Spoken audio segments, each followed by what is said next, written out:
right, when you get your teeth and your tongue in there, the next thing you have to do is...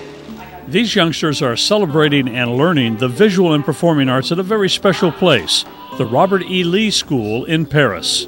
This site was dedicated to education shortly after Paris was founded.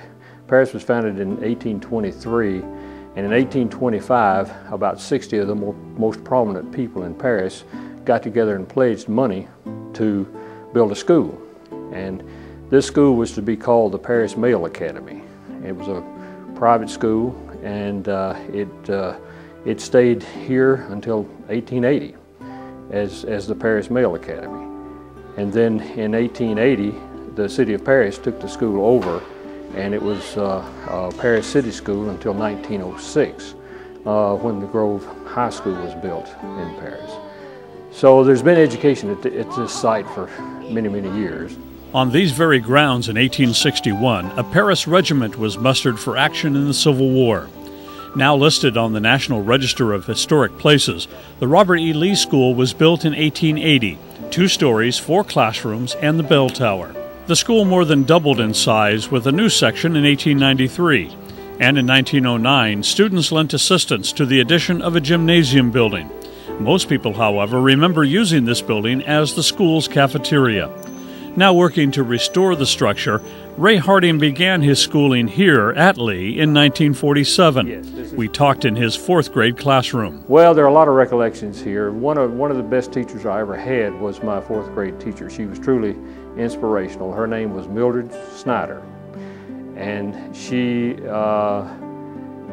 some ways, just helped me with my self-esteem, and she was just very, very inspirational to me.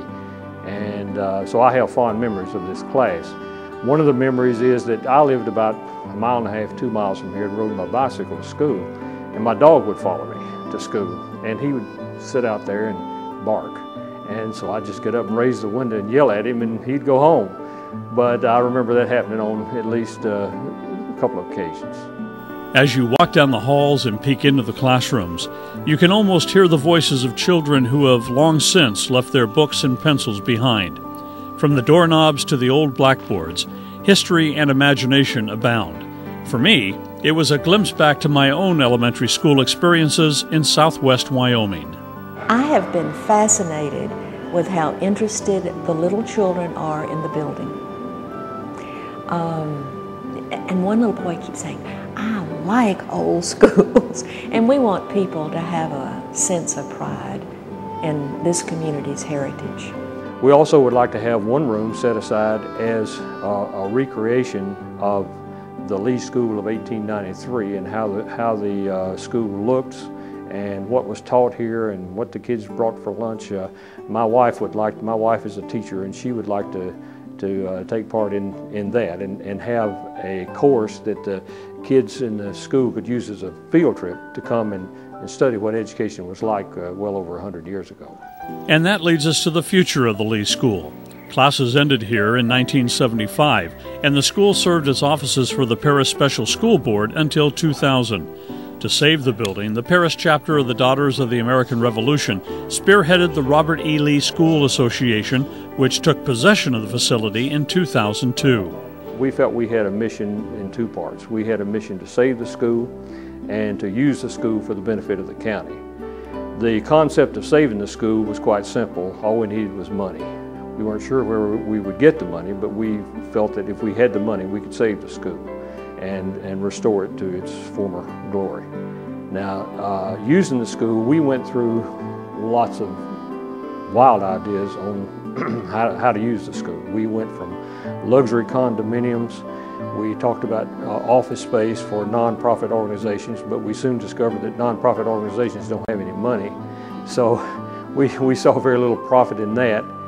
We looked at just several different things, but we had a meeting of the board, of sort of a formal meeting of the board, a facilitated meeting of the board, to decide just where we wanted to go. And the thing that kept popping up in our mind was to have an arts academy here. We felt that that was a need that was not being filled in Paris, totally, and we wanted to dedicate the building to arts education. And you can tell people were looking for it. Some of our families didn't feel that they had enough access to arts education, and they're getting a start for their children, and it's wonderful. Our best customers have been grandparents, some who've had children staying with them for the summer, and some who just wanted to give them a little boost and a little lift, and the arts do that. Let's try it again.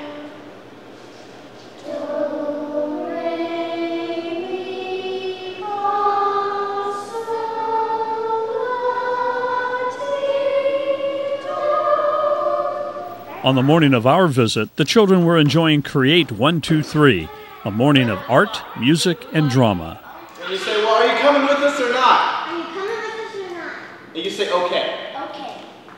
All right. And when he says okay, then everybody says, and they ran, and they ran, and they ran. I think you've seen today how wonderful it is for children to have an opportunity to express some of the creativity. Really, what we focused on this summer is creativity in a variety of ways.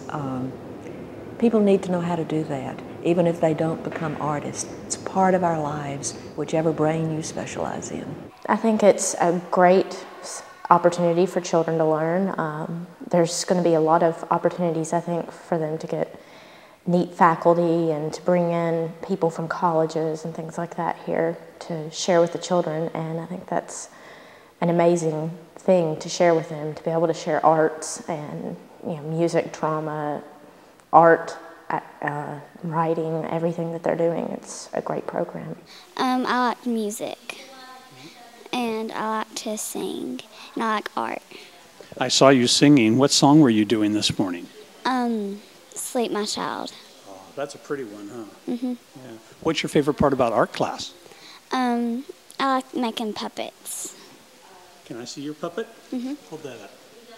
Wow, look at that. Does she have a name? Matilda. A lot. So much that I don't think I can even remember. What was your favorite thing about the art school? Drama. Drama. So you're an actor, huh? Mm-hmm. What part did you play in your play? Ducky Lucky. You were Ducky Lucky? Mm-hmm. Was it fun? Uh-huh. Yeah. Everybody laughed at me. They did? Well, then you were pretty good then, huh? Mm-hmm. Oh, we love it. There's been so many fun things for the kids to do and learn about and enjoy this summer. It's a great thing. And what things did your daughter do this time? She's done the Create 1, 2, 3 class, the drama photography, and she's doing the photography class also in the afternoons. Oh, I think it's a wonderful opportunity for the kids in Paris, and they did wonderful things here, music, art, drama. It's just a great opportunity for a small town, a small community, and we're all coming together to support them. As the renovation progresses, so will the curriculum. College credit and extension classes, evening adult classes, language courses, and a lunchtime lecture series. UTM wants to conduct a college preparedness course here. Using the cafeteria building for dances, lectures, and meetings, the Lee School will also be a place for the community to gather. I think we'll have all 8 rooms operational on the first floor. That's my dream. And I want the central hall beautiful. It's a gorgeous place where we can have artwork lining the halls and places in the hall for the students to perform. When you hear, the voice teacher is fascinated with the room and the acoustics in the room with the ceilings.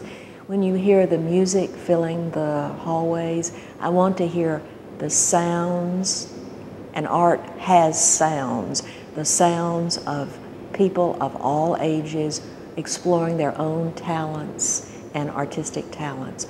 We'll have more crafts, we will have all kinds of different history courses, some college courses, but we will always continue to teach the visual and performing arts. You can learn more about the history, renovation, and class schedule of the Robert E. Lee Academy for the Arts on its website. There's a sense of cohesion the arts build, and artistic talent is irrespective of color and age and socioeconomic capabilities, and we need to make sure everybody understands that that talent may not be where you expect to find it.